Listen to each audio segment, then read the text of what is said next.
está ao vivo. Entramos ao vivo. Estamos ao vivo na TV Assembleia também agora. Agora sim nós entramos. Então, boa noite a todos e a todas.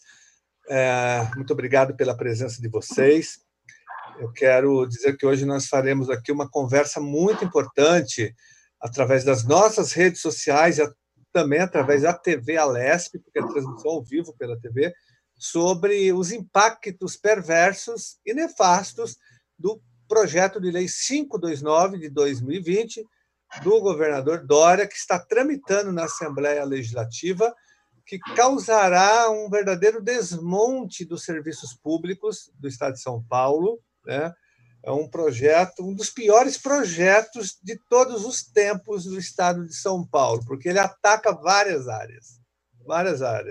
Ele desmonta vários serviços, ele ataca a ciência, a pesquisa, a tecnologia, o ensino, ataca as universidades, ataca os institutos de pesquisa, ataca a FAPESP, ele ataca a área da saúde, duramente o SUS, Sistema Único de Saúde, será duramente afetado pelo 529, o IANSP será afetado, e várias áreas, a habitação popular será prejudicada, o meio ambiente, haverá uma reforma tributária contra a população do Estado de São Paulo, com aumento dos impostos, né?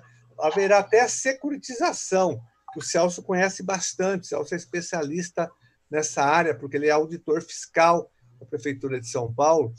Ele pode até falar rapidamente sobre isso. Então, enfim, é um projeto que traz uma infinidade de prejuízos para a população, como eu disse, nas várias áreas. E a gente tem feito várias lives, várias conversas pelas redes sociais, já organizei, inclusive, também uma audiência pública contra o PL 529 aqui, não só nas nossas redes, mas também na própria TV Alesp. Vocês participaram já também, aí todos participaram, o pessoal do CDHU, do ITESP, né, de todas as fundações e institutos que serão afetados pelo 529, o pessoal do IANSP, enfim, os servidores. É um projeto que causará desemprego em massa, quase 6 mil pessoas ficarão sem empregos no Estado de São Paulo. No momento em que a gente mais precisa do Estado, uma pandemia como essa, com 140 mil pessoas mortas no Brasil até agora, o Estado de São Paulo já são 34 mil pessoas mortas, a cidade de São Paulo, 13 mil pessoas, é a segunda cidade do mundo em número de mortes, é a cidade de São Paulo, só perde para Nova York. Olha só. Daí, no meio desse pandemônio, da pandemia e do pandemônio político, o Dória apresenta esse projeto devastador, como eu disse, da ciência, da pesquisa, das universidades, da FAPESP, do meio ambiente, da saúde pública, do SUS, né, e de tantas outras áreas que a gente... Hoje o que eu quero dizer é que hoje a gente vai debater apenas os institutos de pesquisa, né, que serão afetados diretamente pelo PL 529. Nós estamos aqui com as honrosas presenças para fazer essa conversa e também explicar para as pessoas que estão assistindo o nosso programa de hoje, pela TV Assembleia, inclusive, é que as pessoas tenham conhecimento desses impactos, né? Nós estamos aqui, olha, com a Helena Dutra, que é do Instituto Florestal, ela é doutora em Ecologia e Recursos Naturais. Nós estamos aqui também com a doutora Inês Cordeiro, doutora em Ciências Biológicas, o Horácio Teles, da SUSEM, que é doutor em Biologia Animal e pesquisador. Nós estamos ainda com o Paulo Fernandes, que é do Instituto Geológico, ele é doutor em Engenharia Civil e Ambiental pela Universidade de Sheffield, do Reino Unido, né?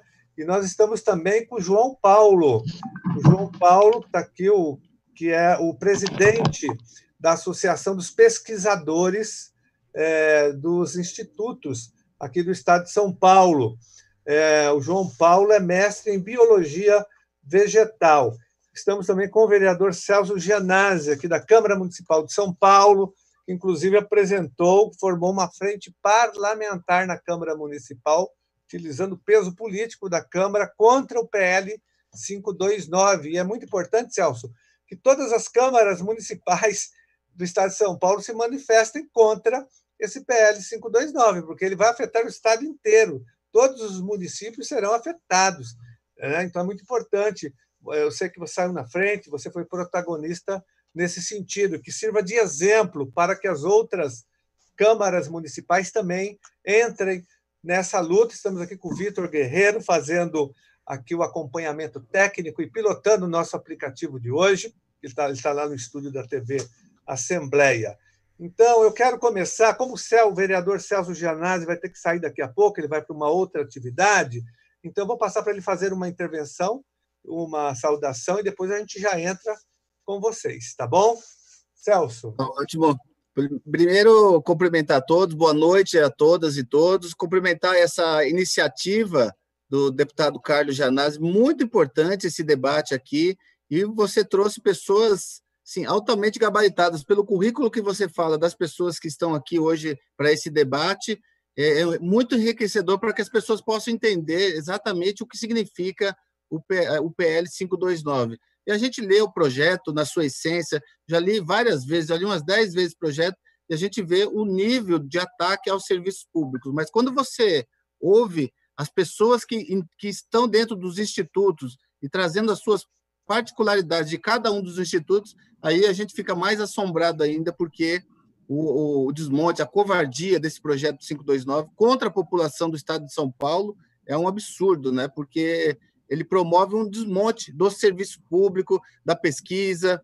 O deputado Carlos Gianazzi disse aqui, falou de vários pontos, vários ataques no meio ambiente, da securitização dos créditos tributários, que com esse projeto o governador Dória ele vai beneficiar o setor financeiro, o setor especulativo com os créditos tributários, né? O setor bancário, o setor financeiro vai ficar com os juros, com as multas de todos os tributos do Estado de São Paulo, o que é um absurdo.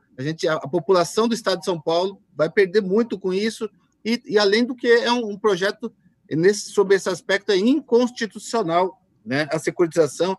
Também tem um outro aspecto que é muito grave, que é o fim da isenção, né, para as pessoas com deficiência, isenção do IPVA para as pessoas com deficiência. Então, são muitos ataques, mas na noite de hoje, nós vamos ouvi-los aqui, vocês vão falar sobre os ataques aos institutos, né? Todos os institutos estão aqui, Florestal, de Botânico, ao ataque à SUSEM, né? A Superintendência do Controle de Endemias, e aí eu faço uma relação aqui com a cidade de São Paulo. O prefeito Bruno Covas, que é do mesmo partido do governador Dória, ele também atacou aqui a Covisa, desmontou o serviço da Covisa em plena pandemia, acaba com a SUSEM no governo do Estado, acaba com a Covisa aqui na cidade de São Paulo, um absurdo completo. E, como o nosso deputado Carlos Gianazzi acabou de falar, a cidade de São Paulo, a maior cidade da América Latina, não poderia ficar de fora desse debate.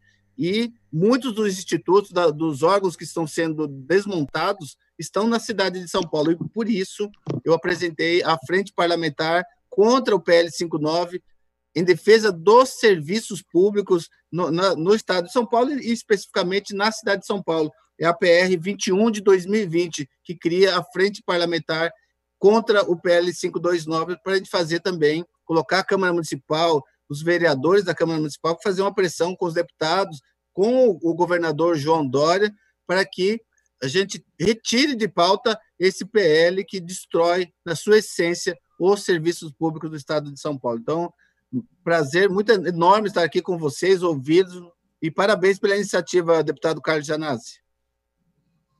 Obrigado, Celso, nosso vereador.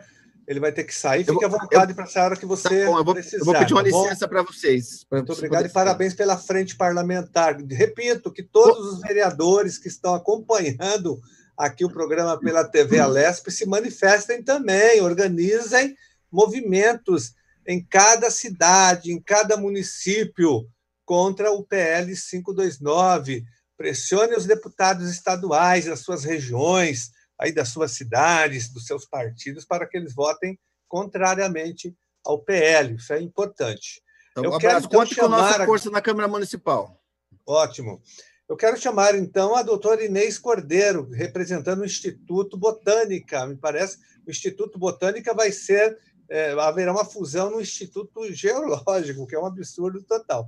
Mas então vamos ouvir a doutora Inês Cordeiro, para que ela fale para a população do Estado de São Paulo qual a importância, qual o trabalho desenvolvido, trabalho de ponta, trabalho extremamente respeitado na área da ciência nacional e internacional, no Instituto Botânica. Doutora Inês, vamos combinar que cada um fale uns 7 minutos para que dê tempo para que todos possam se manifestar. Então, com a palavra, a doutora Inês Cordeiro. Muito obrigada, Janase, boa noite, por mais uma vez a gente ter esse espaço para conversar e para falar um pouco do Botânico e das outras instituições de pesquisa da Secretaria de Infraestrutura e Meio Ambiente que estão aí envolvidas nessa problemática do 529, né? Bom, o Instituto de Botânica é um instituto de pesquisa, como o nome indica, nós trabalhamos com plantas de todos os grupos de plantas, né, desde algas, musgos, plantas com flores, plantas superiores, que a gente chama. Então, isso é o nosso material de pesquisa, né? Agora, as nossas linhas de pesquisa são bastante variadas, a gente trabalha com prospecção, ou seja, nós fazemos levantamentos de potencial uso de plantas, para a produção de fármacos, para várias coisas, né? E, além de fazer essa pesquisa toda, nós também temos uma interface bastante grande com o público que nos visita, porque nós também administramos, pelo menos até agora, né, administramos o Jardim Botânico de São Paulo, que é a nossa face mais conhecida aí do público em geral que nos visita, né? O Jardim Botânico fica na Água Funda, assim como o Instituto de Botânica, né? Somos vizinhos do Zoológico de São Paulo, que também está bastante envolvido na PL 529, né? O Jardim Botânico é a nossa face com o pessoal, com as crianças de básico e os adolescentes de nível médio, né? O Jardim Botânico já se encontra aberto para a população, né? E, normalmente, agora não, né, porque a gente está em quarentena, mas, normalmente, nós recebemos um grande número de estudantes que entram gratuitamente no Jardim Botânico de São Paulo, né? Nós temos monitores que acompanham esses estudantes, tanto de nível básico quanto médio, como eu já afirmei, né? Em geral, esses estudantes a grande maioria dos estudantes são das escolas do governo, né? Também recebemos escolas privadas, é claro, né? E essas crianças, muitas vezes, né, que vivem aí em São Paulo, crianças altamente urbanas, né, elas têm o primeiro contato com a Mata Atlântica, porque o Instituto de Botânica fica em meio a um grande fragmento aí de Mata Atlântica, que é o Parque do Estado, né, onde há outras instituições também, como o Zoológico, por exemplo, e aí a criança vai ter, talvez, o seu primeiro encontro, o primeiro insight de conhecer plantas nativas, e também plantas de importância econômica. Às vezes, a criança vai ter o primeiro encontro com o pé de café. Imagina, deputado, que coisa interessante, que coisa legal ver as crianças aprendendo botânica aí com a gente. E isso é uma das nossas faces, né? A outra face é uma face mais ligada às nossas pesquisas, né? Porque é claro que quem faz pesquisa gosta de deixar os frutos, né, dessa pesquisa. Além das publicações, os principais frutos são os nossos alunos, né, os nossos estudantes, né? Aí nós temos um programa de pós-graduação, que já tem 17 anos de vida, né, de existência, e ao longo desse tempo todo, nós já formamos vários mestres e doutores que somam um número de mais de 400 pessoas, né? Esses estudantes todos fazem esse curso completamente gratuito, né? É um programa de pós-graduação que a gente chama de senso estrito, né? Portanto, ele não é cobrado, e esses estudantes têm bolsas, né? Bolsas da CAPES, CNPq, que são os órgãos federais de financiamento de pesquisa, né? E que também fornecem bolsas para os pós-graduandos, e é claro que da FAPESP também. Então, esse pessoal que nos acompanha são aí os nossos herdeiros das pesquisas, né? Como, infelizmente, a gente não tem concurso há muito tempo, né? Não só no Instituto de Botânica, como em todos os institutos de pesquisa do Estado de São Paulo, esses estudantes aí, muitos deles que gostariam de dar continuidade ao nosso trabalho no nosso próprio Instituto de Botânica, isso a gente vai ficar devendo para eles, né? Porque até agora o governo não tem anunciado nenhum concurso nos últimos anos. Muito pelo contrário, né, deputado? O que tem sido anunciado para a gente, é como o senhor falou logo no início do nosso encontro aqui, é o desmonte das instituições, né?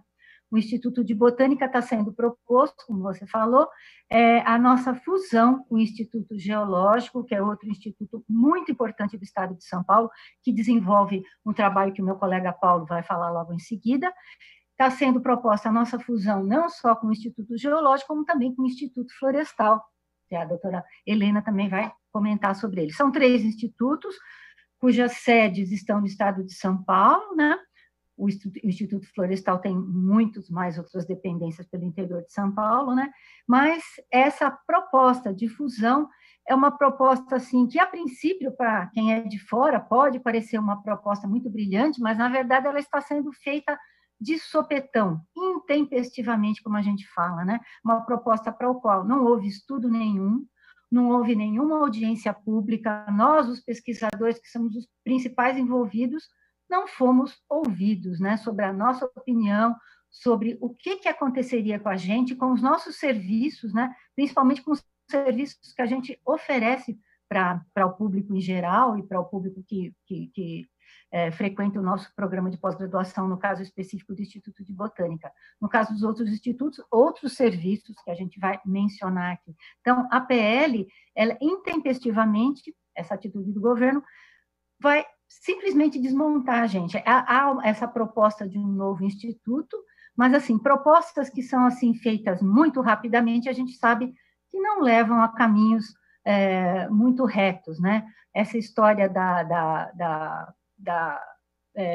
desse instituto, a gente bem sabe que, a princípio, o que o governo propôs era a extinção da Fundação Florestal. Houve uma movimentação, e essa retirada da Fundação Florestal em proposta de extinção foi substituída, infelizmente, pelo Instituto Florestal, o que é uma grande perda. Uma coisa que eu queria colocar, que não está no PL, eu estava até comentando antes da gente iniciar, mas que é uma coisa muito importante, né? Nós estamos em concessão, o Instituto de Botânica está em plena concessão, em concessão de uma parte muito importante da gente, que é o Jardim Botânico de São Paulo, juntamente com o nosso vizinho, que é o Zoológico de São Paulo, né? Estamos todos em processo de concessão. Essa concessão já foi aprovada aí na Assembleia, então ela vai ter início a qualquer momento, considerando o desenrolar dos acontecimentos, vai ser ainda em meio a uma pandemia, né? Então, essa licitação vai acontecer, nós vamos ter uma empresa dentro do Botânico, tomando conta do Jardim Botânico, ou seja, de toda a nossa área, a área em que nós estamos desenvolvendo pesquisas há tantos anos, nós vamos ter que negociar com uma empresa. Alguns colegas estão dizendo até que, para nós irmos até o jardim, que é uma área em que muitos dos nossos pesquisadores fazem pesquisa, coletamos sementes, observamos polinização de plantas, a gente vai ter que pedir agora autorização para uma empresa. O governo nos faz promessas, né? Nossos chefes nos fazem promessa de que a coisa não vai ser bem assim, mas de promessas a gente já teve muitas, né? Várias delas não deram em nada. Então, essa situação que a gente tem passado, o Botânico, ainda em processo de concessão, ainda nos recuperando dessa concessão que foi feita, e aí nós já recebemos esse segundo golpe, que esse é um golpe mais mortal ainda, que termina com a gente praticamente fechados dentro dos nossos prédios. Nós estamos sem as nossas unidades de conservação, sem o jardim, sem a administração do jardim, ou seja, nós somos pesquisadores engaiolados dentro dos nossos próprios prédios. Então, deputado, eu acho que é isso que eu tenho a dizer. Eu gostaria de não me estender muito para passar a palavra para os meus colegas também. Muito obrigada pelo espaço. Muito obrigado, Inês, pela sua intervenção, pelas suas considerações. Eu vou passar, então, a palavra agora para a doutora Helena Dutra, representando o Instituto Florestal, que vai fazer parte dessa fusão, segundo o projeto de lei, né? Na verdade, é o Instituto Botânica, Instituto Florestal e o Geológico também. Então, doutora Helena, qual a importância, qual a função do Instituto Florestal para o Estado de São Paulo? Boa noite, deputado, boa noite, colegas e a todos que nos assistem. O Instituto Florestal aparece nesse PL 529 de uma forma, como a doutora Inês já colocou, foi muito rápida, né? Em 2 ou 3 dias se tirou uma fundação e se colocou um órgão de administração direta, mas ele aparece com a palavra extinção. Então, o PL propõe a extinção do Instituto Florestal e coloca que as nossas atividades de pesquisa, as atividades de pesquisa que desenvolvemos hoje, serão desenvolvidas junto ao órgão que virá da união entre o Instituto de Botânica e o Instituto Geológico, e que as demais atividades que nós desenvolvemos, então, serão desenvolvidas pela Fundação Florestal. Bom, e aí é que eu queria dizer quais são essas atividades, então, né? O Instituto Florestal é um órgão que surgiu em 1896, né? E advindo da Comissão Geográfica e Geológica, é um órgão que já foi um serviço florestal, então é um órgão centenário, tem mais de 130 anos de existência, e que ao longo de sua atuação, em todo esse período, ele sempre se calcou em 3 parâmetros, né? O que a gente chama de um tripé. A gente sempre fez pesquisa, né? Geração de conhecimento, a gente faz conservação ambiental e a gente também faz produção florestal. É importante a gente deixar claro que a pesquisa é o que orienta tanto a conservação, as decisões de conservação, quanto a produção florestal.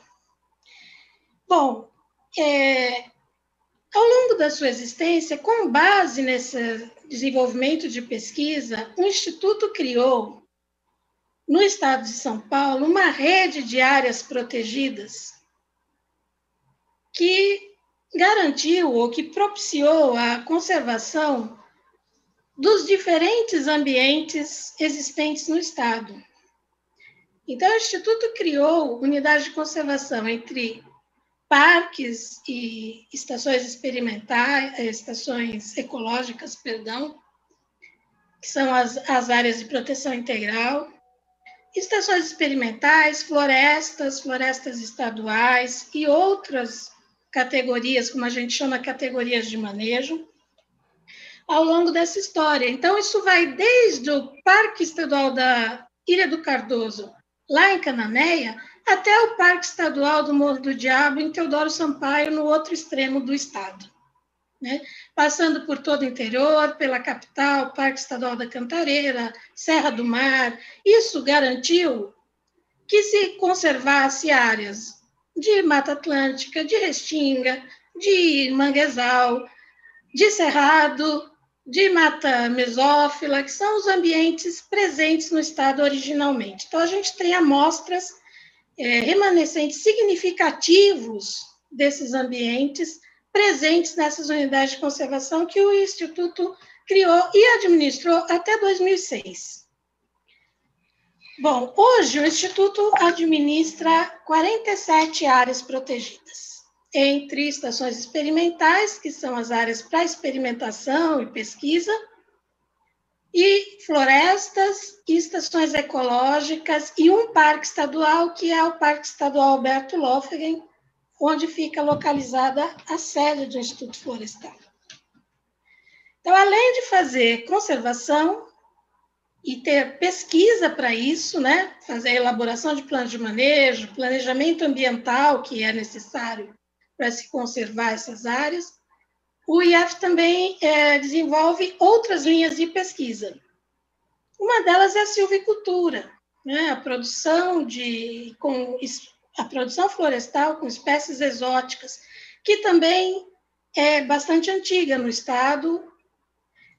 A princípio foi orientada para a ferrovia, a produção de eucalipto para a ferrovia, depois com o envolvimento com a indústria de papel e celulose, posteriormente as serrarias, ou seja, a pesquisa desenvolvida pelo IF e o seu trabalho de manejo, de administração dessas áreas protegidas está intimamente ligado com a comunidade, sempre servindo e atendendo anseios e necessidades das comunidades onde estamos inseridos, e especialmente da comunidade do estado de São Paulo, né? Então, desde a indústria, a pequena serraria, vizinha de uma área protegida que pode comprar os nossos resíduos de pesquisa e tocar o seu trabalho.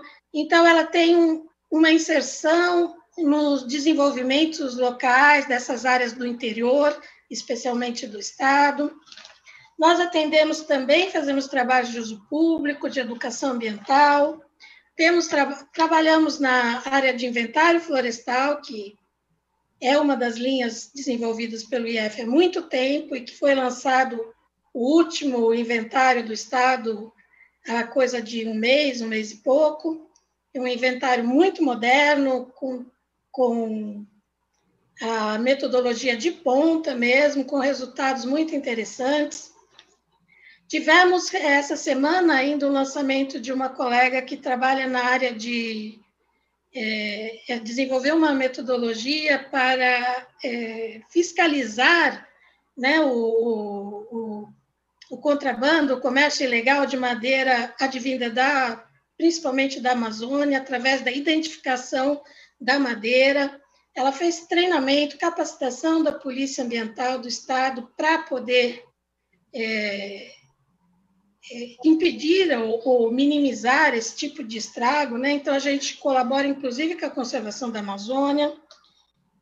Eu cito uma colega, que é a que coordena o trabalho, mas ela, claro, é uma equipe, estudantes, então a gente também atende estudantes de iniciação científica, repassa o conhecimento gerado dentro da instituição para outros profissionais.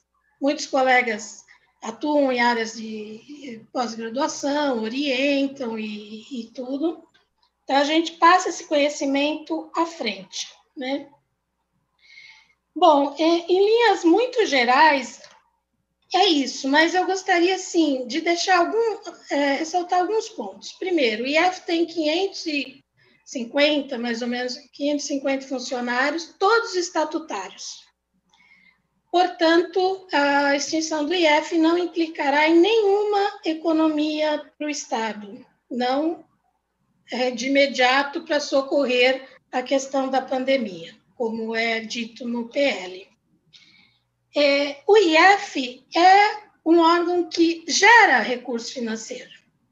Então, eu vou dar um pequeno exemplo. Nas nossas florestas de pinos, as florestas exóticas que temos de pinos, a gente comercializa o que a gente chama de resíduo de pesquisa, porque essas florestas só existem porque existe a pesquisa nessa área, de melhoramento genético, se é para melhor madeira, ou se é para produzir mais resina, que é a goma resina, que é um produto importantíssimo para a indústria, né? Que tem uma ampla gama de utilidades, né? O Brasil é o maior exportador de goma resina, né? E é o segundo produtor de goma resina no mundo. Só perde para a China porque a China produz muito, mas a China usa muito. Então, o Brasil exporta essa goma resina, isso gera muito recurso. E isso, a produção é alta graças à pesquisa, graças ao conhecimento que é desenvolvido. Isso não cai do céu, né? Isso demanda esforço, trabalho, né? Então, eu vou dar um exemplo. Há duas florestas no interior de São Paulo, Floresta Estadual de Batatais e Floresta de Batatais e Floresta de Cajuru, por exemplo, fecharam um contrato recentemente, né, feitos devidos leilões e que são de praxe para os órgãos estatutários, com uma previsão para nos próximos 3 anos, Batatais arrecadar R$ 1.600.000. e Cajuru, 4 milhões em exploração da resina. Então, por que extinguir um órgão que poderia se manter? O orçamento do IF anual é de 3 milhões. É um orçamento muito pequeno, perto do recurso que a gente consegue gerar a partir das pesquisas que a gente desenvolve, né?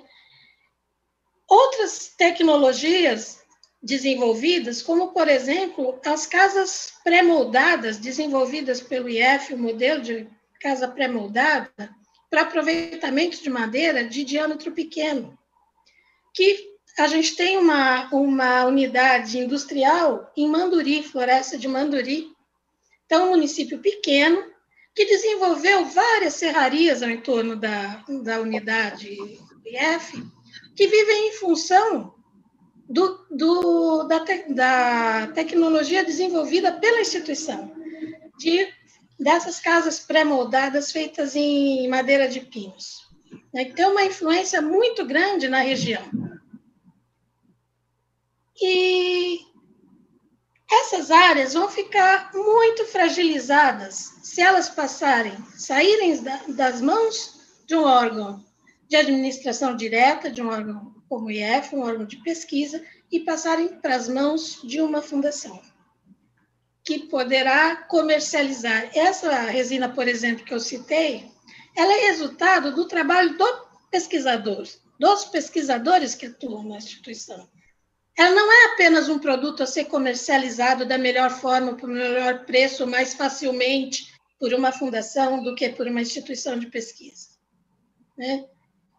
Não havendo a pesquisa, como que se comercializa resíduo de pesquisa se não é um órgão de pesquisa?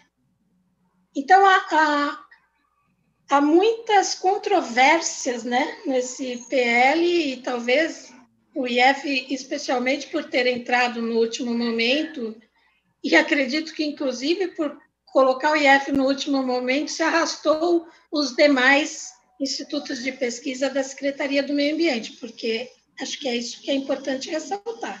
Tanto o IF, quanto o Botânica, quanto o Geológico, são os institutos de pesquisa ligados, até então, até o ano passado, né, à Secretaria de Meio Ambiente, agora a Secretaria de Infraestrutura e Meio Ambiente, Subsecretaria de Meio Ambiente.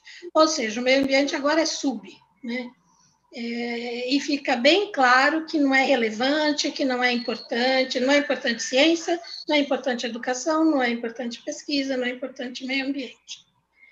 Então, essas são as questões que eu gostaria de ressaltar e fico à disposição. Eu só esclareço que, embora a gente seja um órgão centenário, nós temos evoluído ao longo desses anos todos e estamos fazendo pesquisa sempre voltadas para atender às necessidades atuais da sociedade.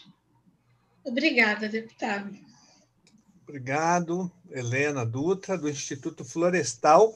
Nós vamos fechar esse ciclo agora com o Dr. Paulo Fernandes, do Instituto Geológico. Depois nós vamos ouvir o Horácio, da SUSEM, e a gente fecha com o João Paulo, que João Paulo tem a visão do todo, da floresta, né? A gente fala das árvores aqui, o João vai falar, João Paulo, sobre a questão mais geral dos cientistas, enfim, de todos os prejuízos. Então, vamos falar aqui com o Paulo Fernandes, até porque eu já percebi que essa fusão vai diluir, né, e vai esvaziar os institutos de vocês, porque cada instituto tem uma característica própria, tem singularidades, não tem sentido. Essa fusão ele vai desmobilizar o trabalho de vocês, não há dúvidas em relação a isso, mas vamos ouvir o Paulo Fernandes. Paulo, com você. Olá, boa noite. Boa noite, deputado Carlos Gianazzi, boa noite, colegas, pesquisadores dos outros institutos.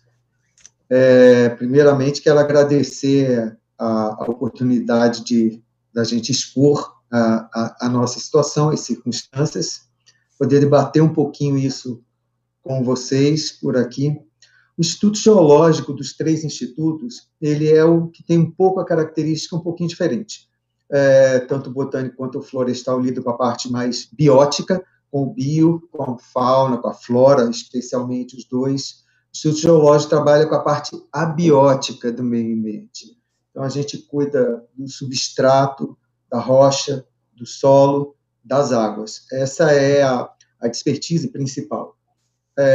As áreas de atuação que o Instituto está, o Instituto também é uma entidade de pesquisa científica, ela tem um caráter bastante consultivo, de assessoramento técnico, assessora várias outras entidades do próprio Poder Executivo e dos outros poderes.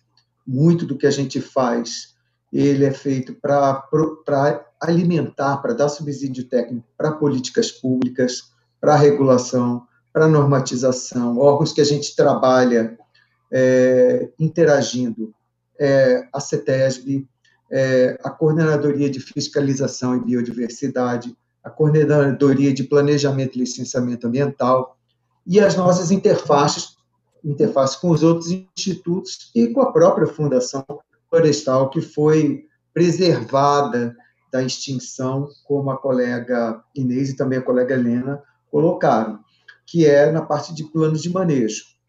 A CPLA, a gente trabalha muito com zoneamento ecológico e econômico. Mas as principais áreas de conhecimento e de atuação do Instituto são um pouco distintas. Uma bem conhecida aí do público, que ele acaba vendo mais, é a parte de defesa civil e gestão de riscos e de desastres. Essa é uma parte que a gente quase sempre acaba ficando na mídia, principalmente na Operação Verão, nos meses de verão, onde os desastres ocorrem com maior intensidade.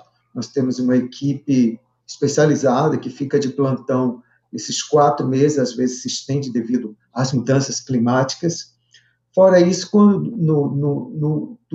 longo do ano, a gente executa muito mapeamento das áreas de risco. O que é esse mapeamento das áreas de risco? Falando um pouquinho para as pessoas que não conhecem. A gente visita essas áreas que normalmente estão situadas muito mais nas periferias das cidades, na região metropolitana de São Paulo e os municípios do entorno, em outros lugares. A gente investiga o terreno, qual é a inclinação do terreno, que tipo de solo, que tipo de rocha, que tipo de tem erosão, o que tem evidência, e classifica os riscos para várias razões, para que aquele risco possa ser mitigável, possa ser consertado, erradicado, preventivamente como é que a gente vai agir, e também na resposta à emergência. Esse conhecimento prévio é importante, porque se você tiver que tirar os moradores de uma área para prevenir-os que vai ter uma grande chuva, pode ter um escorregamento, para onde vamos levá-los? Vamos levá-los para a escola, mas a escola está num lugar seguro, os moradores podem ir para lá, que eles estarão seguros, sim ou não? Então, tem essa atividade bem intensa nesse sentido. Nós somos um órgão assessor, que dá assessoramento técnico para a Coordenadoria de Proteção e Defesa Civil do Estado de São Paulo, da Casa Militar. Esse é um trabalho que a gente faz o ano inteiro, trabalhando com isso. Tem os cursos, preparação das equipes municipais. Esse é uma coisa que a gente tem toma uma grande parte significativa dos pesquisadores do Instituto. Muito do que a gente faz é uma pesquisa. Para dar um exemplo, a gente está terminando um mapeamento que foi feito através de uma operação de crédito do Banco Mundial, ou seja, o governo do Estado de São Paulo contraiu um empréstimo junto ao Banco Mundial, e um dos componentes diz respeito ao mapeamento das áreas de risco das 38 cidades da região metropolitana de São Paulo.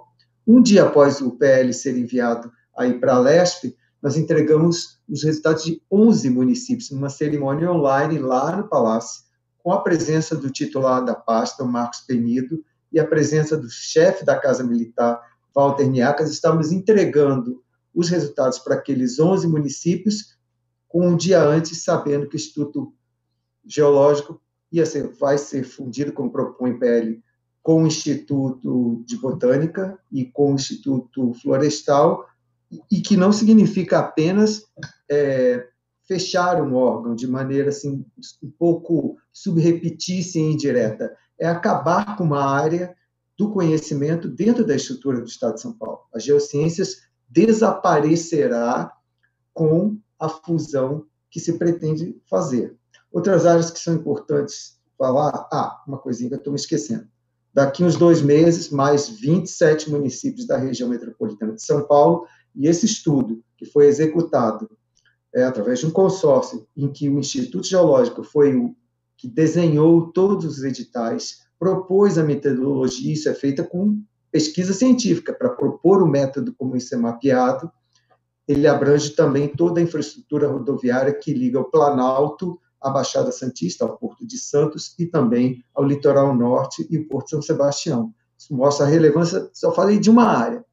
Outras áreas que o Instituto trabalha, é importante, é a parte de recursos hídricos, principalmente recursos hídricos subterrâneos, onde ele presta essa assessoria técnica ao setor produtivo, às prefeituras, aos serviços de água e esgoto, principalmente qualidade de água, quanto de nitrato tem na água e outras substâncias, sim ou não. Trabalha na área de habitação, muito do mapeamento de área de risco é voltado à política de habitação. Um exemplo, o governo do Estado de São Paulo está negociando um novo empréstimo junto ao Banco Mundial. Ele pretende, nas áreas em que esse risco não pode ser trabalhado, mitigado através de obras civis ou mesmo de forma não estrutural, essas populações terão que ser removidas para outro lugar. Quem vai coordenar a parte de construir essa habitação em outros lugares que a gente disser, olha, que é seguro, pode fazer? Essa é a DHU, que também está nesse pacote do PL 529, vai ser extinta. Então, eu pergunto, se ele está negociando com o Banco Mundial, que é um ator principal, vai contrair os recursos lá, e a CDHU tem um papel importantíssimo no programa Litoral Sustentável, o que você vai dizer para o Banco Mundial? A entidade que estava aqui, que era parceira do Instituto Geológico para fazer isso, eu acabei com ela. Bom, então, quem vai fazer?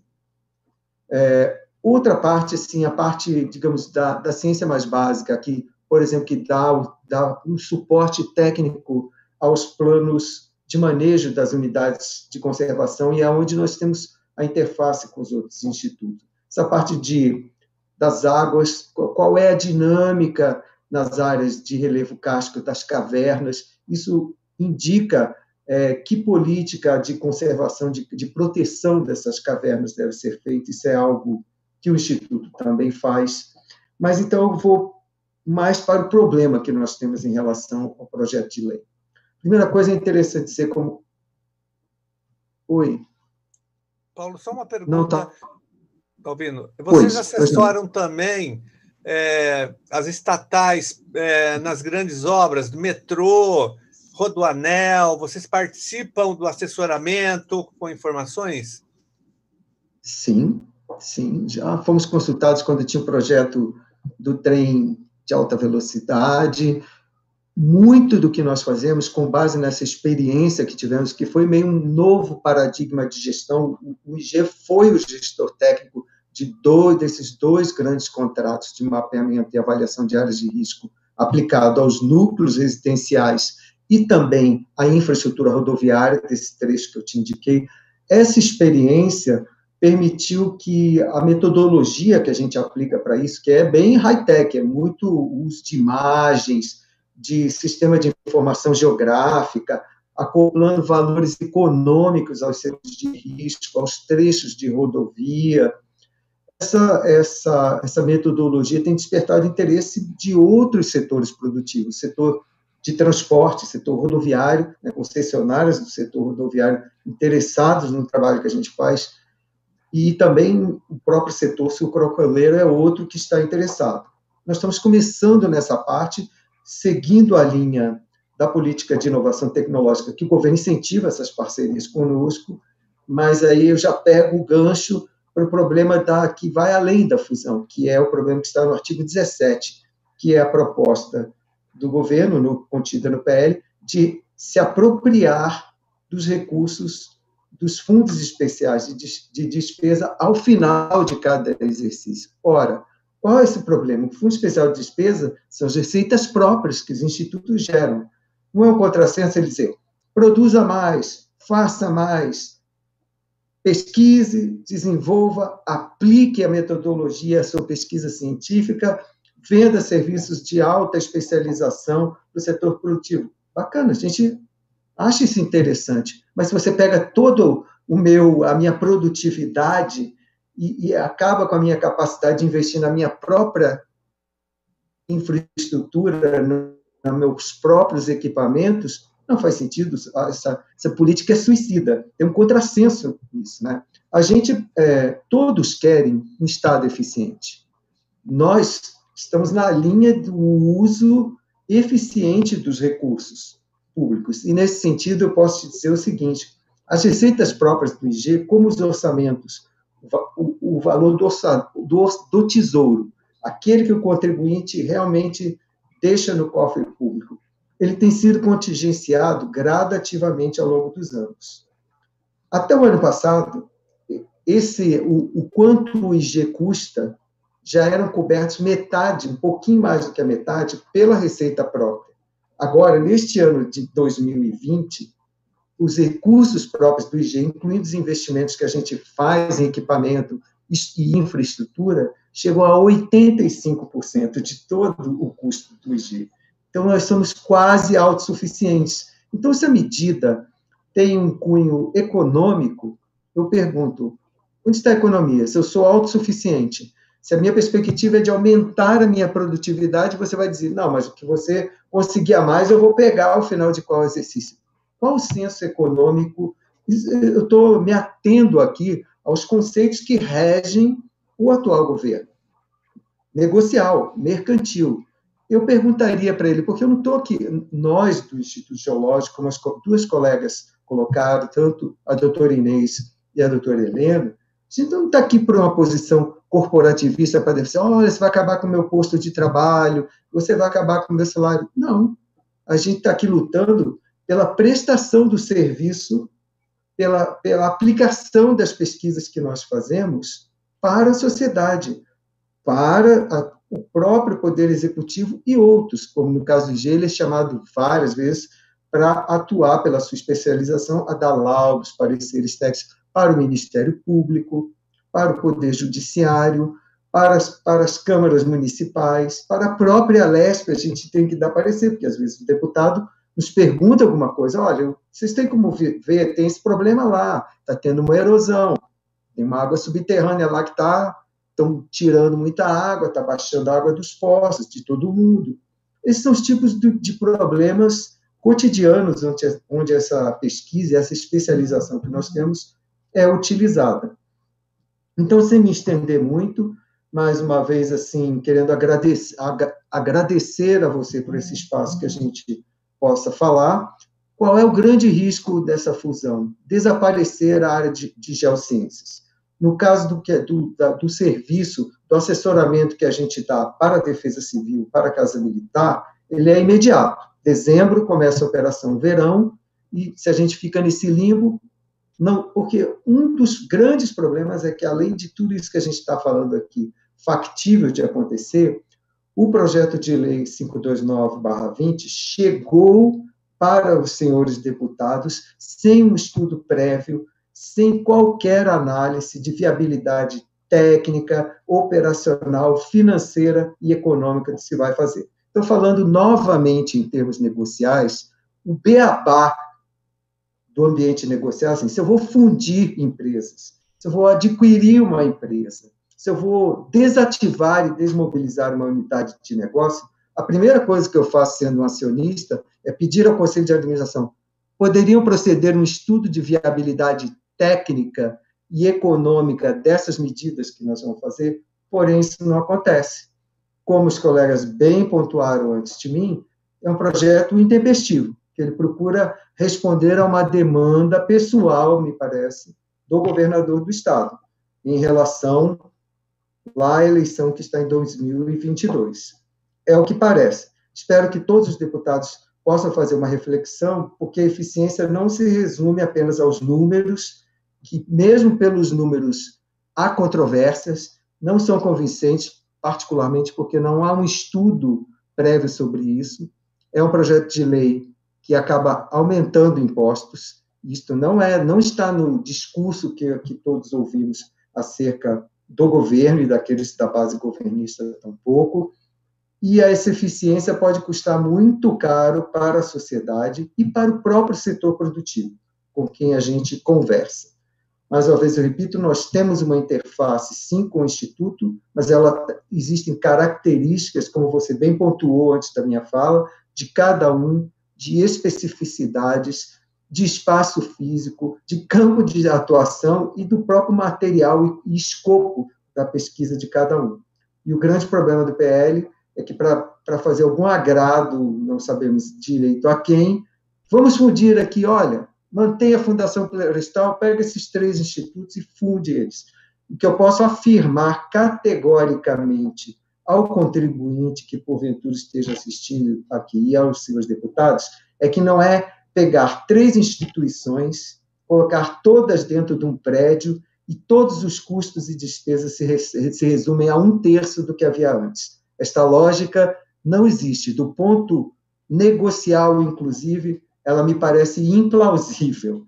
Tá? E mais um abraço para o deputado, para todos os colegas. Agradeço a atenção para a gente poder expor um pouco dessa situação, dessas circunstâncias que a gente está vivendo atualmente. Muito obrigado, boa noite. Paulo, eu que agradeço a sua explanação, foi muito pedagógica e acho que as pessoas agora sabem a importância dos 3 institutos aqui, sobretudo agora o geológico, que era o menos conhecido por nós, mas que é um instituto importante também, porque ele afeta todo o estado de São Paulo, você falou das prefeituras, então eu faço um apelo aqui aos vereadores, aos prefeitos, para que façam um movimento para que o projeto seja devolvido, esse PL 529, porque nós vamos praticamente, na prática, perder esses institutos. Haverá uma pulverização, uma descaracterização dos 3, com essa fusão. Isso é muito claro para nós. E tem as singularidades de cada um.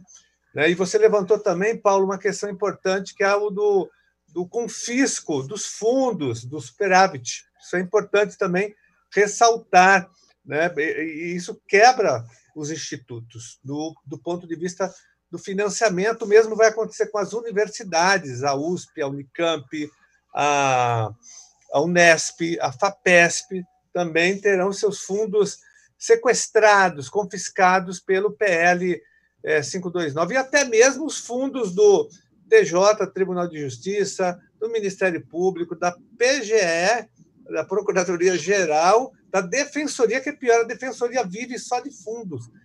Quase 90% do financiamento da Defensoria Pública do Estado de São Paulo vem desse fundo. Então, é inviável esse projeto, mas depois eu vou te explicar por que não tem estudo técnico nenhum. No final eu falo aqui da nossa conversa. Vou passar, então, agora para o Horácio Manuel, que ele representa aqui a SUSEM, trabalhador da SUSEM há muitos anos, e eu fiquei chocado quando eu vi a SUSEM, porque nós estamos no auge de uma pandemia, né, gravíssima do coronavírus. Nós temos aqui endemias no estado de São Paulo, nós temos a febre amarela, Zika, nós temos várias, malária no estado de São Paulo, e no meio desse turbilhão todo, o Dória coloca no projeto a SUSEM, que é a Superintendência de Combate às Endemias do estado de São Paulo, um órgão importante, estratégico no combate a todas essas endemias, essas que eu citei e muitas outras. Aí eu queria que o Horácio, então, falasse a importância da SUSEM, o trabalho que ela desenvolve no estado de São Paulo e os impactos também perversos com a sua extinção. Obrigado pelo convite, deputado Carlos Gianazzi. De imediato, em nome dos trabalhadores da SUSEM, eu agradeço o seu empenho na luta em defesa da SUSEM e das demais instituições que estão aí listadas nesse projeto em pé nem cabeça. A SUSEM é uma instituição que foi criada em 1970, em abril de 1970, portanto, ela completou esse ano 50 anos. Só falar um pouco mais alto, que o som está baixo. Para vocês também? Está um pouco baixo ou é só para mim?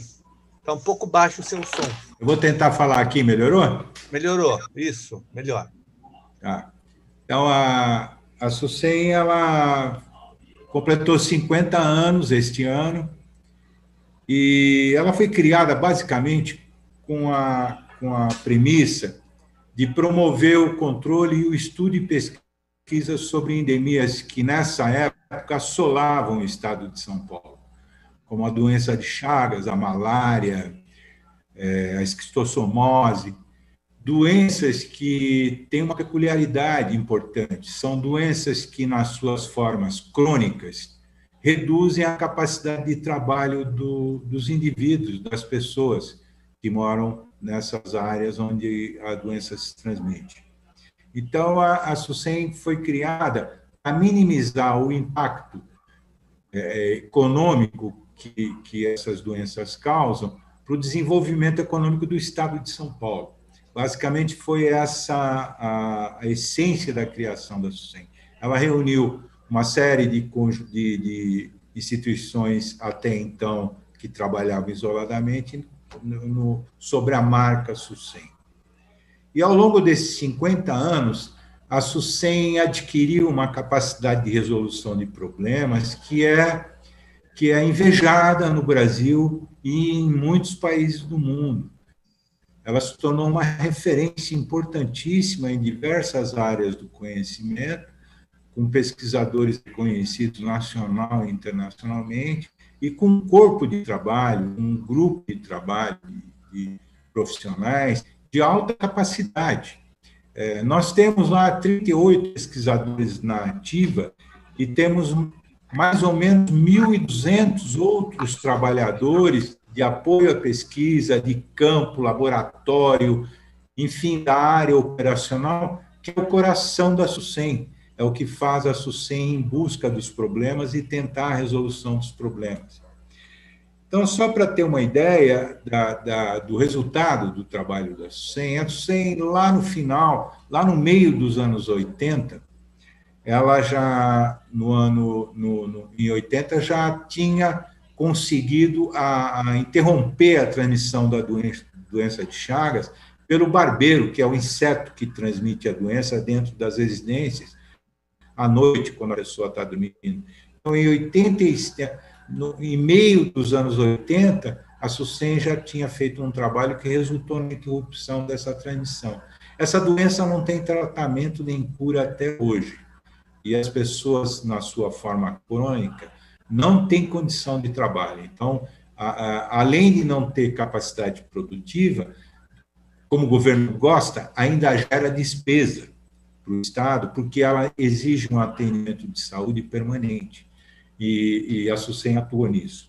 Posteriormente, a SUSEM, em 85, foi responsável pelo primeiro programa de vigilância do Aedes aegypti e, portanto, trabalhando com a dengue, em todo o país. Imediatamente após a descoberta do Aedes aegypti, a reintrodução do Aedes aegypti no Brasil, a SUSEM já elaborou um programa de controle e de pesquisa para avaliar os impactos da ocorrência desse mosquito aqui entre nós e do risco de transmitir. A gente já imaginava que a dengue se tornaria um grande problema de saúde pública. Assim foi com a esquistossomose, com a malária. Então, a SUSEM, em síntese, foi uma instituição criada para a promoção do desenvolvimento social e econômico do Estado de São Paulo, da população paulista. E o fez com uma série de resultados que são conhecidos, são reconhecidos. O São Paulo recebeu o primeiro certificado de interrupção da transmissão territorial da doença de Chagas. São Paulo controlou a malária de maneira brilhante, com o desenvolvimento do diagnóstico de portadores. Ainda temos um laboratório de malária de pesquisa e tratamento que fica dentro do Hospital das Clínicas, aqui em São Paulo, que é referência para os casos de malária. Nós temos um laboratório lá em Marília, que é referência para o estudo e desenvolvimento de estudos sobre resistência a inseticida, que é fundamental para saber que inseticida vai usar para combater determinada endemia transmitida por vetores. Então, a SUSEM granjeou uma série de sucessos e resultados que promoveram, ajudaram o desenvolvimento do Estado de São Paulo de maneira incontestável. E, mais recentemente, nós tivemos aqui em São Paulo, a partir de 2017, um surto de febre amarela, ele veio se estendendo de outras partes do Brasil até chegar em São Paulo. Em 2017, a SUSEM foi chamada a auxiliar no combate, controle da transmissão do vírus da febre amarela, que é uma doença de alta letalidade. E a SUSEM prontamente respondeu, fazendo um estudo das áreas de risco, através da detecção dos mosquitos vetores desse vírus, da febre amarela, na tentativa de evitar a progressão e fazer com que a febre amarela retornasse à capital do estado na sua forma urbana. E em 2 anos, para ter uma ideia da importância desse fato, em 2 anos, nós tivemos aqui, de 2017 a 2019, 657 casos de febre amarela detectados, com 215 óbitos. 1/3 dos casos de febre amarela foi a óbito. Se ela propagasse, imagine a dimensão disso. A SUSEM, então, com esse mapeamento, conseguiu identificar as áreas onde a vacina da febre amarela era necessária para evitar a progressão da doença. É claro que eu respeito as proporções do que nós estamos vivendo com a Covid-19, esse vírus que nos afetou profundamente, mas se a SUSEM não tivesse trabalhado com as parcerias que ela tem no âmbito da secretaria com outras instituições de pesquisa, inclusive na área do Instituto Florestal, aqui em São Paulo, onde começou a se detectar macacos mortos, que serviram de indicador de risco, se a gente não tivesse controlado esse problema de maneira eficiente, provavelmente hoje nós teríamos tomado essa quantidade imensa de óbitos pela Covid-19, uma outra quantidade imensa de óbitos pela febre amarela urbana. Essa infelizmente, era uma coisa que poderia ter acontecido, a exemplo do que aconteceu com a Covid-19. É claro que respeitando as peculiaridades das duas doenças, mas seria um problema de tal gravidade, a semelhança do que nós estamos vivenciando com a Covid-19. A única diferença é que para a febre amarela nós já temos uma vacina, para a Covid-19 nós não temos. Mas esse evento mostrou a importância do trabalho da SUSEM, e o governo conseguiu recolher resultados positivos graças ao apoio da SUSEM.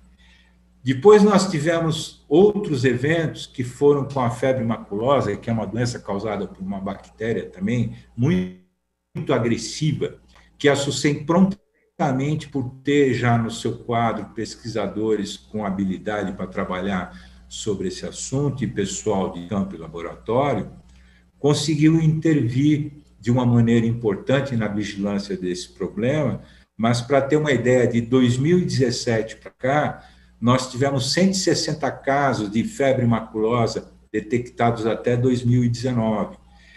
Desses 160 casos, nós tivemos 85 óbitos, para vocês terem uma ideia da importância dessa doença.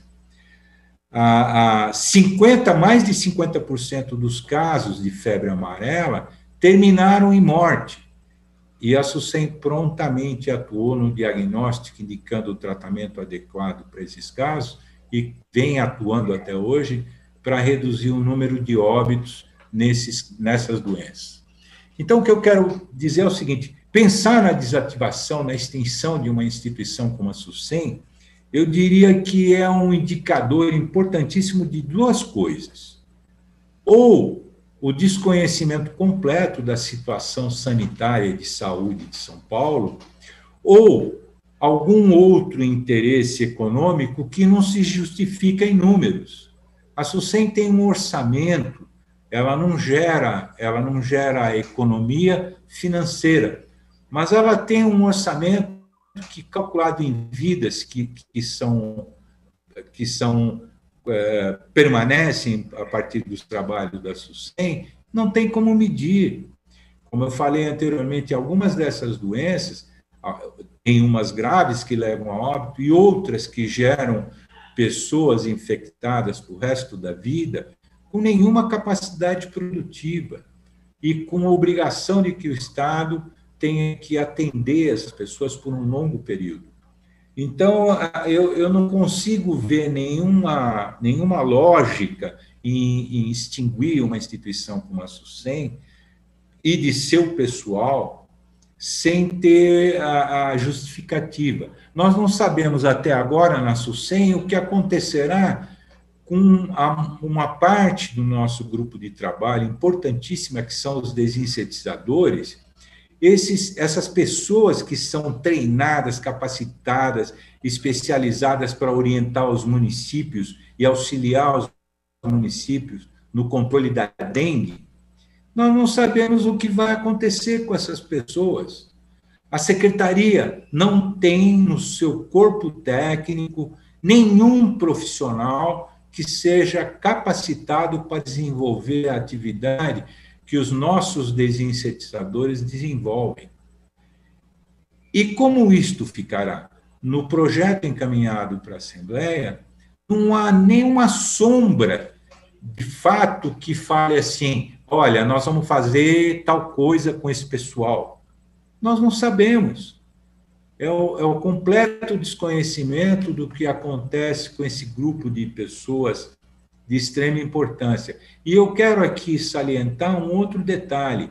90% dos municípios do estado de São Paulo não têm capacidade financeira, técnica e operacional de fazer o controle das endemias nos moldes em que é necessário ser feito. A SUSEM não só orienta, mas, eventualmente, ela também auxilia os municípios no controle da dengue, por exemplo. Então, o Estado está tirando a cobertura de saúde de população residente em 90% dos municípios do estado de São Paulo.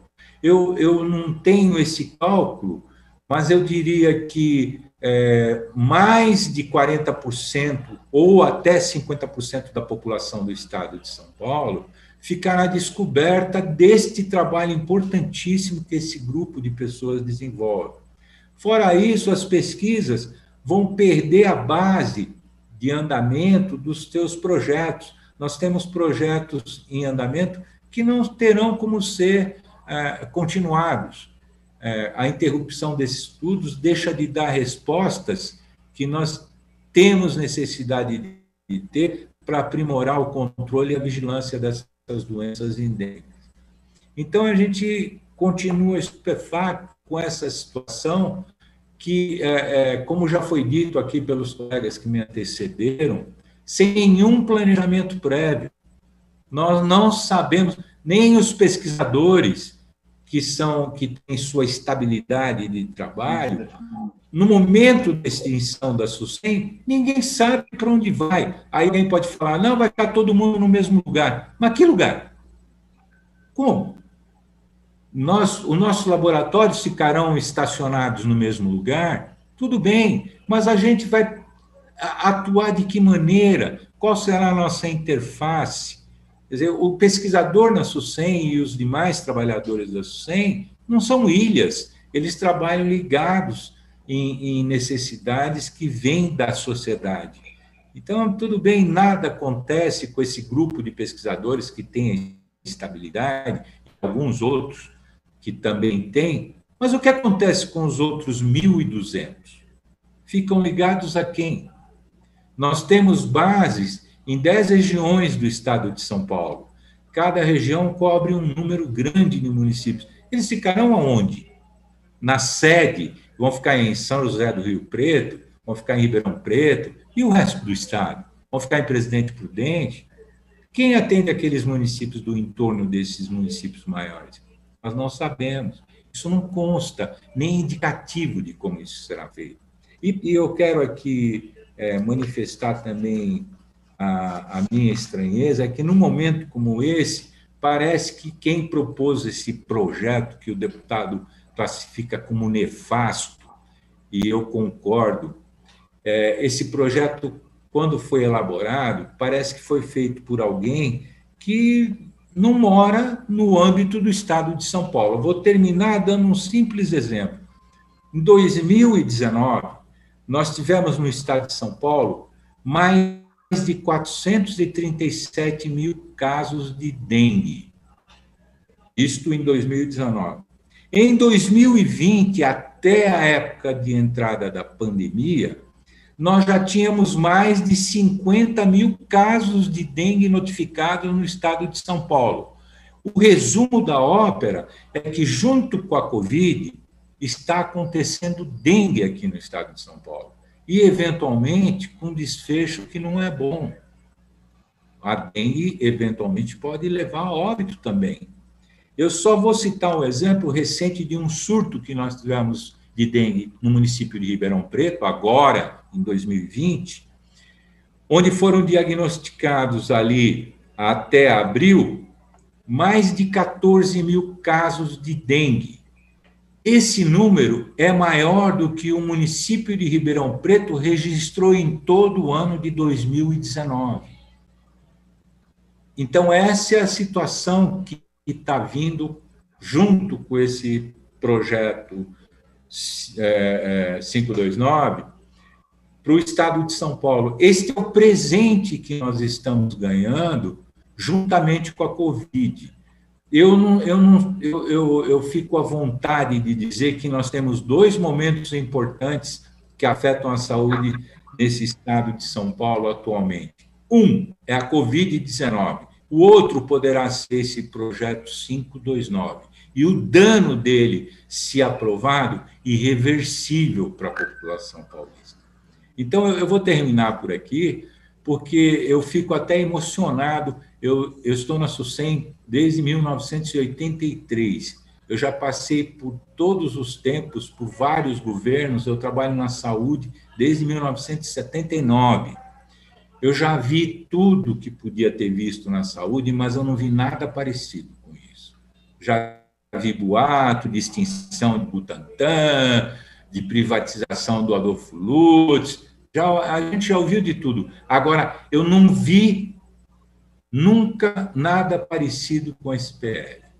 Então, eu agradeço ao deputado pelo espaço, e eu quero dizer que os trabalhadores da SUSEM, eles vão lutar até o final contra essa loucura que se abateu sobre a SUSEM e sobre as demais instituições e sobre o Estado, aumento de imposto, apropriação de fundos.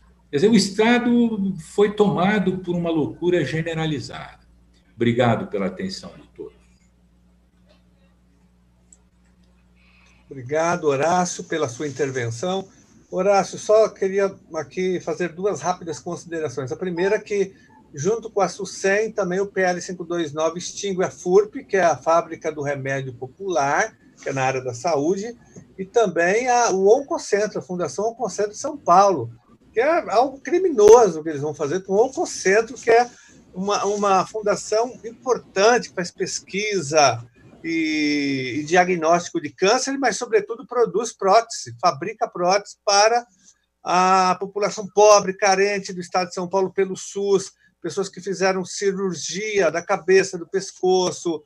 Essas pessoas são reintegradas na sociedade graças ao trabalho humano, personalizado, feito pelo Oncocentro. E o IANSP também nesse campo da ciência. O IANSP será duramente atingido com o aumento das contribuições para os servidores, mas com um processo extremamente selvagem de terceirização, de desmonte dos servidores. Muitos servidores vão sair por conta desse projeto.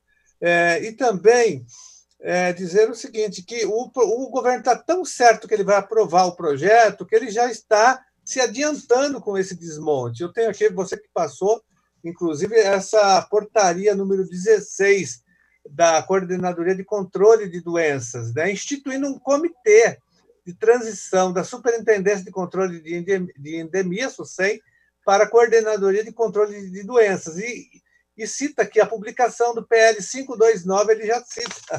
Então, ele já está se antecipando. E tem um outro documento também, que é uma circular, um ofício do da Secretaria de Projetos, Orçamento e Gestão, da qual o secretário é o Mauro Ricardo, que é um antigo conhecido nosso, um exterminador dos serviços públicos e dos servidores. Ele já foi, eu fui vereador em São Paulo, aí ele era o secretário do Serra, na época. Então, ele foi o responsável pela reforma da Previdência que prejudicou os servidores municipais. Depois ele veio para o Estado, junto com o Serra de novo, nova reforma da Previdência contra os servidores. Ele passou pelo governo do Paraná, naquela greve histórica dos professores, que foram espancados. Aquilo teve uma repercussão internacional, porque ele fez uma reforma lá da Previdência também contra os servidores e contra os servidores da educação, os profissionais da educação. Teve resistência, teve greve. Então, por onde ele passa, ele faz esse estrago. Ele é contratado para devastar os serviços públicos e para atacar os servidores. É o papel dele. Daí ele assinou um ofício também aqui solicitando providências para as várias secretarias já organizarem um processo de desmobilização de todos esses institutos. Está aqui o ofício dele, também, que eu denunciei ontem na tribuna, e estou cobrando explicações. Como que o projeto nem foi aprovado? Não pode fazer isso, né? Enfim, eu queria fazer essa consideração e agora passar para a gente ir finalizando já a nossa conversa e a nossa live, passar para o João Paulo, que é o presidente da Associação dos Pesquisadores Científicos do Estado de São Paulo. João, você que tem aproximadamente 19 institutos de pesquisa no Estado de São Paulo, nós temos as universidades também, e São Paulo só é a potência que é hoje econômica, industrial, enfim, por conta dos nossos cientistas, das nossas universidades, dos nossos institutos de pesquisa. E como que você vê isso no meio de uma pandemia como essa, com pessoas morrendo, né, quando a gente mais vai precisar de pesquisa, de inovação, de ciência, de ensino, para reconstruir a sociedade, o governo manda um projeto desse, aí um X-tudo, porque como ele ataca várias áreas, né? E a gente falou da reforma tributária, que aumenta os impostos para os pobres, porque ele não vai cobrar o IPVA, ao mesmo tempo em que ele corta a isenção do IPVA para as pessoas com deficiência, ele não vai cobrar o IPVA de quem compra uma lancha, um iate no estado de São Paulo, um helicóptero, um jatinho. Essas pessoas vão continuar não pagando, elas não vão pagar, como nunca pagaram, o IPVA. Mas uma pessoa com deficiente vai comprar um carro, ele vai pagar. É uma reforma tributária contra o povo, contra a população. Eu vi agora que até a Fiesp se colocou contra, de tão ruim que é esse projeto. Mas eu queria te ouvir, você que representa os nossos científicos do Estado de São Paulo. João, a palavra é sua. Ok. Inicialmente, queria agradecer e parabenizar o deputado Gianazzi por esse espaço que nos dá nesse dia e também pela luta contra o PL 529. Eu acho que é extremamente importante o papel que se desempenha em contestar esse PL 529. Rapidamente, eu gostaria de dizer alguma coisa sobre a associação. A Associação dos Pesquisadores Científicos do Estado de São Paulo, ela foi organizada em 77 e é uma associação de direito privado, sem fins lucrativos, né, que visa a defesa da pesquisa científica e dos pesquisadores científicos das instituições abrangidas pela Lei 125, de 1975. São 19 institutos de pesquisa nas áreas da agricultura, meio ambiente e saúde. Só para dar uma ideia de alguns institutos, né, Instituto Agronômico, Instituto Biológico, Instituto de Tecnologia de Alimentos, Instituto Butantan, Instituto Adolfo Lutz, a SUSEM, o Laboratório de Investigação Médica do Hospital das Clínicas da Faculdade de Medicina da USP, são alguns dos institutos que nós representamos os pesquisadores, né? Então, e dá uma dimensão da abrangência aí do trabalho também que a instituição a associação representa e atua, né? Eu queria, antes de falar exatamente do 529, dizer que nós vivemos uma situação crítica a nível de instituto de pesquisa, independente do 529. Há uma situação prevalente hoje nos institutos de pesquisa, é uma redução de quadro de pesquisadores intensa. Nos últimos 5, 6 anos, houve uma redução de 25% dos pesquisadores. É uma redução drástica. Hoje, em média, nesses institutos, há 40% de cargos vagos de pesquisadores, né? Os últimos concursos que ocorreram na Secretaria da Agricultura e no Meio Ambiente ocorreram em 2003. As pessoas já têm 17 anos de atividade, quer dizer, os que permaneceram, né? E na Secretaria da Saúde foi em 2004 e ocorreram alguns pontuais mais recentemente, o último 2015. Isso mostra uma situação crítica na composição do quadro de funcionários, né? Se a gente imaginar assistente técnicos e pessoal de apoio, o número de cargos vagos chega a 77%. Então, mostra uma dimensão de... Há uma desatenção com essa área importante do Estado, né? A situação de fragilidade institucional pela não renovação de pessoal, né, leva a uma perda de conhecimento não codificado. Nem tudo é manual, nem tudo é artigo científico, nem tudo está publicado. Então, isso leva a um hiato, né, na formação de recursos humanos que deveriam conduzir as pesquisas depois da gente, né? Quer dizer, no futuro, além de levar à descontinuidade de uma série de programas de pesquisa. Isso é algo grave e que está ocorrendo e que, na grande parte desses 19 institutos, ocorre, né?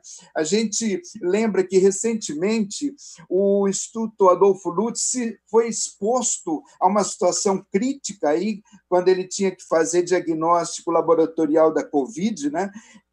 Por causa disso, quer dizer, há uma desatenção com a relação de renovação de quadro, de contratação de pessoal, e expôs o Instituto a uma situação crítica num momento de demanda intensa, né, de uma pandemia. Então, essa situação, e lembrando de tudo que os colegas disseram anteriormente, quer dizer, leva a uma situação que a gente não entende o tratamento que é dado à ciência, tecnologia, inovação pelo Estado. Especificamente nos estudos de pesquisa, não dá para entender, né? Pois eles trabalham em prol da sociedade, gerando riqueza, sustentabilidade, saúde pública, igualdade social. Isso, de certa forma, foi demonstrado hoje pelas falas anteriores, né? Então, e dá para citar assim, um exemplo recente, que é a própria participação do Instituto nesse momento de Covid, nesse momento da pandemia, né? Então, não dá para entender isso. E o 529, o PL, ele, ao contrário de tudo que se espera, quer dizer, além de prever a retirada de recursos da FAPESP, né, e das universidades, ele tira o recurso, prevê a retirada de recursos dos fundos especiais de despesas dos institutos, né, na área da agricultura, da saúde, do meio ambiente, quer dizer, ele prevê a retirada de recursos próprios, recursos gerados pelos institutos, que são royalties, são sementes, são imunobiológicos, coisas que são decorrentes da pesquisa que esses institutos fazem, né?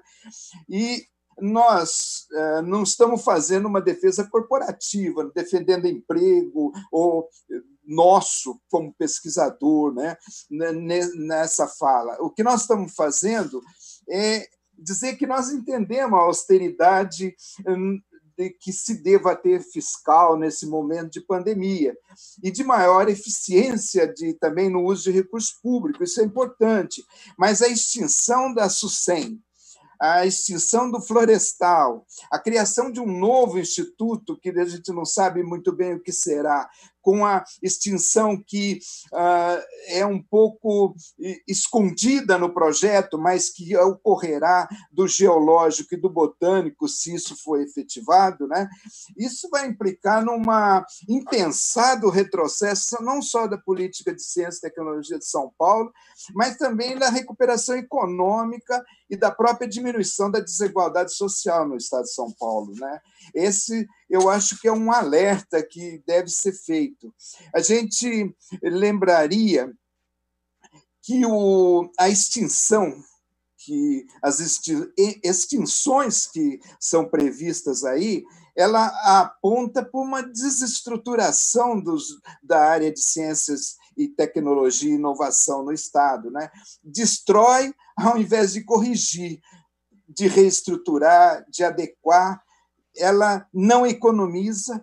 Há demonstrações já feitas que mostram que não há economia de recursos, ela apenas se desestrutura, desarticula uma rede de pesquisa, desarticula a prestação de serviços decorrente também da atuação desses institutos e não aponta qualquer futuro e nem responsáveis futuros por atividades essenciais que estão sendo marginalizadas com esse projeto. Então, é um momento crítico que nós enfrentamos e, realmente, a oposição a esse projeto, quer dizer, ela tem que ser contundente. Na realidade, o mal que vai causar a área de ciência e tecnologia e com repercussão, inclusive, na retomada do desenvolvimento econômico que deve vir logo após a pandemia. Ela vai encerrar, ela vai terminar. E há necessidade de uma retomada de crescimento, desenvolvimento, e ciência e tecnologia são motores que proporcionam isso, né? Então, propulsores disso. Então, é extremamente crítico, e isso eu acho que é um alerta que tem que ficar para todos com relação a esse projeto 529. De maneira geral, e tentando ser sucinto, é isso que seria a minha palavra, deputado. Nossa. Alô. João, muito obrigado pela sua intervenção. Primeiro, agradecer a todos vocês que fizeram intervenções bem didáticas e pedagógicas, explicando para a população os prejuízos, né, os impactos negativos e perversos da aprovação do 529 para pesquisa, para ciência e, sobretudo, para os nossos institutos. Isso vai afetar todo o estado de São Paulo, todos os municípios, né, as várias áreas, saúde, pesquisa, meio ambiente, várias áreas serão afetadas pelo PL 529. Nós estamos mobilizados contra esse projeto. Eu disse que não tem estudo técnico, até porque esse PL 529 faz parte de um pacote já que o Dória tinha anunciado logo após a sua eleição. Ele disse que faria o maior programa de privatizações do Estado de São Paulo, talvez um dos maiores do Brasil. Então, ele já tinha a intenção de fazer o desmonte do Estado, das privatizações, terceirizações, das concessões. E ele começou, antes da pandemia, já extinguindo empresas, fundindo empresas públicas, privatizando, por exemplo, o ginásio do Ibirapuera, a Implaza, a Dersa. Vocês acompanharam esse processo no início, também entregando para a iniciativa privada a concessão de 1.200 quilômetros de rodovias do estado de São Paulo. E isso já foi feito, já teve uma licitação, e já essas empresas concessionárias, que são controladas por grandes construtoras, muitas delas envolvidas nos casos de corrupção, até da Lava Jato, elas que controlam essas concessionárias. Elas já começaram a construir os pedágios, as praças de pedágios.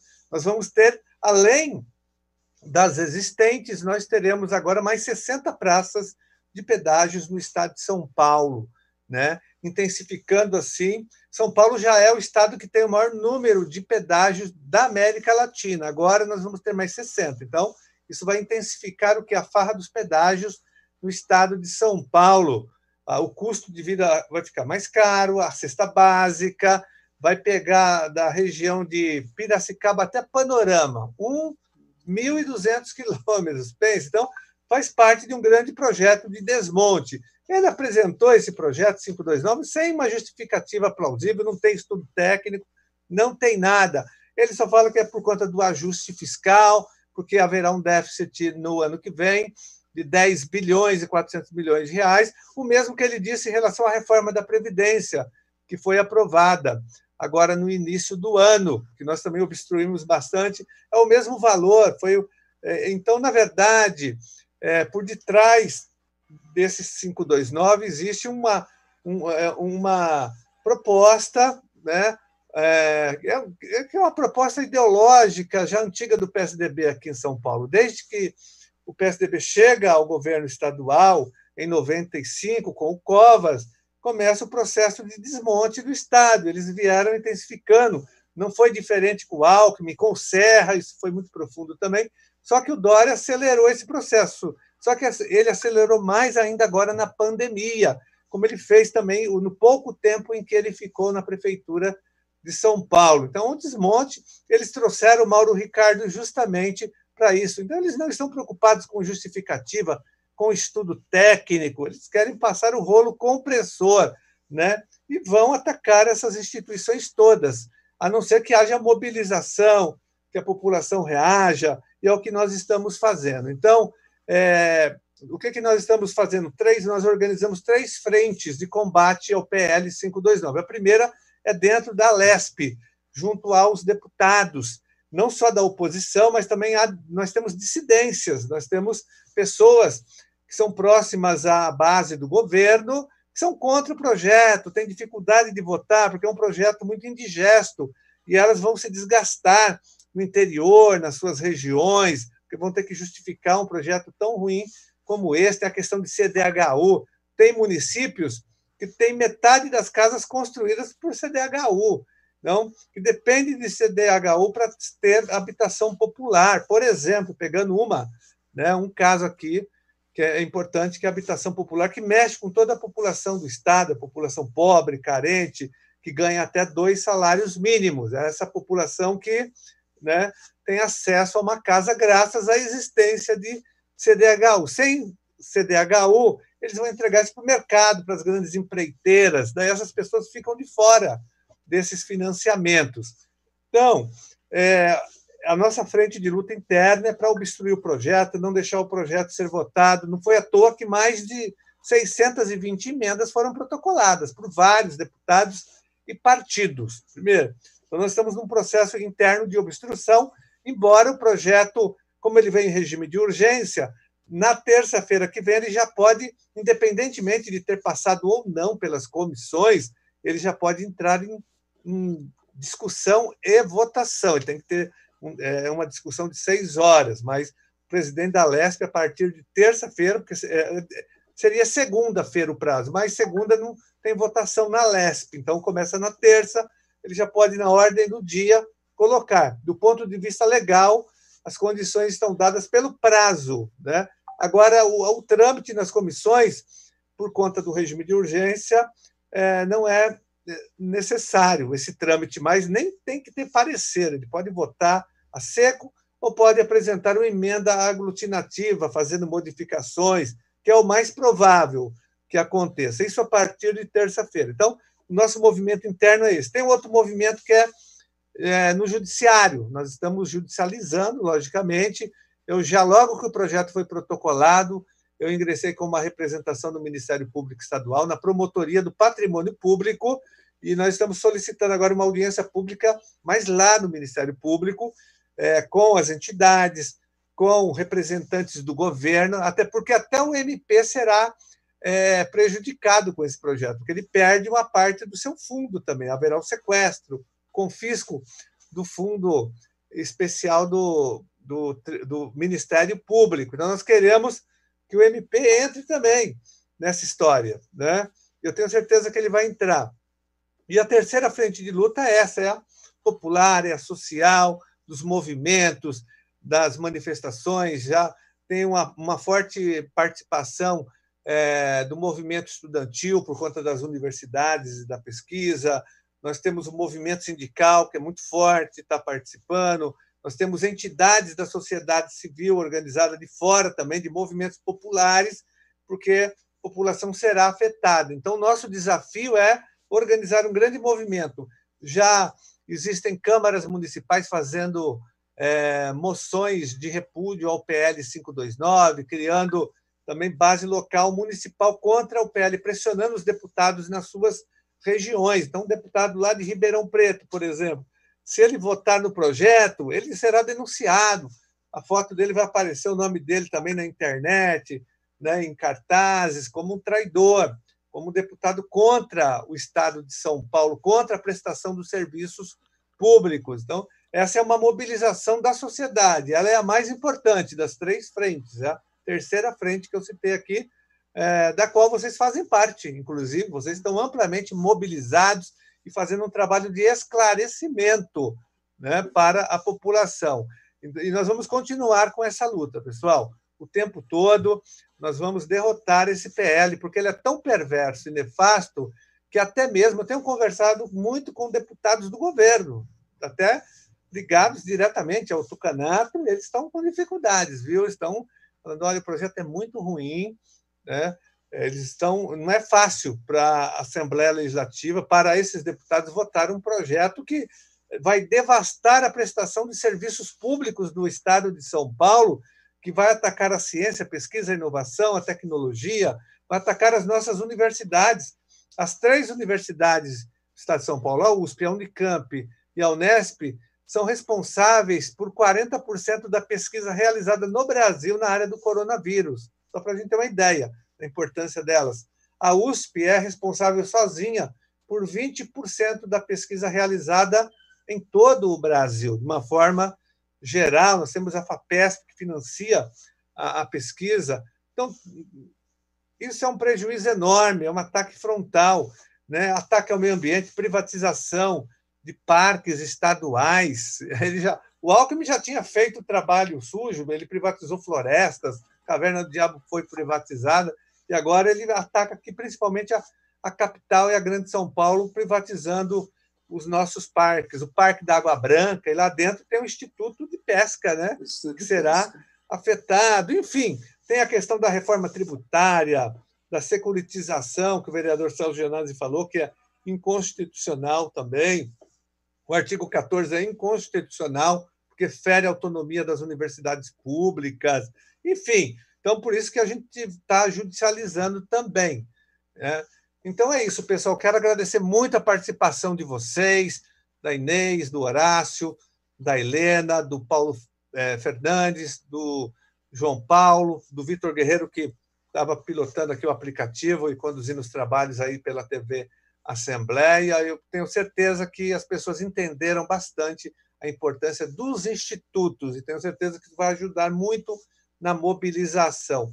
Muito obrigado. E parabéns pelo trabalho de vocês nos institutos e contem com o nosso total apoio para derrotar esse perverso e nefasto PL 529, que ele atenta criminosamente contra o Estado de São Paulo, contra a população do nosso Estado. Um abraço para vocês e boa noite. Boa noite. Horácio, obrigado. Um abraço, Horácio. Obrigado.